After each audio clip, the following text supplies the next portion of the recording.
নীরবে তৈরি হচ্ছে এক অদৃশ্য সংকট, যার প্রভাব পড়তে পারে সরাসরি মানুষের ব্যক্তিগত জীবন ও জনস্বার্থে। মধ্যপ্রাচ্যের সংঘাতের ঢেউ এবার আঘাত হেনেছে ভারতের কন্ডম শিল্পে। তৈরি হয়েছে সরবরাহ ও দামের অস্বাভাবিক চাপ।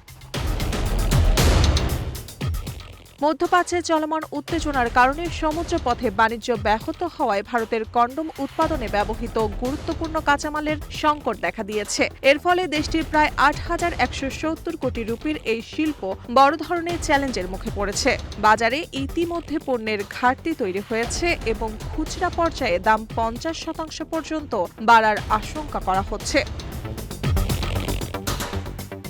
বিশ্লেষকদের মতে এই সংকটের পেছনে হঠাৎ চাহিদা বৃদ্ধি নয়, বরং সরবরাহ ব্যবস্থার বিপর্যয় মূল কারণ। কন্ডম উৎপাদনের জন্য অপরিহার্য সিলিকন অয়েল ও অ্যামোনিয়ার সরবরাহ মারাত্মকভাবে কমে গেছে। বিশেষ করে সিলিকন অয়েলের ঘাটতি উৎপাদন ব্যাহত করছে, আর অ্যামোনিয়ার দাম ৪০ থেকে ৫০% পর্যন্ত বাড়তে পারে বলে ধারণা করা হচ্ছে।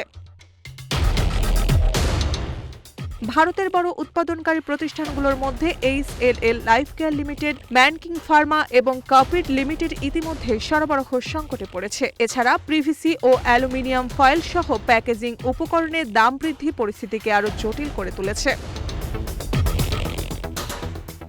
দেশটির ১৪০ কোটির বেশি মানুষের জন্য সাশ্রয়ী দামে এই পণ্য সরবরাহের যে মডেল চালু ছিল, তা এখন চাপের মুখে। বিশেষজ্ঞরা সতর্ক করে বলছেন, এই সংকট দীর্ঘস্থায়ী হলে পরিবার পরিকল্পনা ও যৌনবাহিত রোগ প্রতিরোধে বড় ধরনের ঝুঁকি তৈরি হতে পারে। ইতিমধ্যে দিল্লি ও মুম্বাইয়ের মতো বড় শহরে সরবরাহ অনিয়ম লক্ষ্য করা যাচ্ছে। নিউজ ডেস্ক, রূপালী বাংলাদেশ।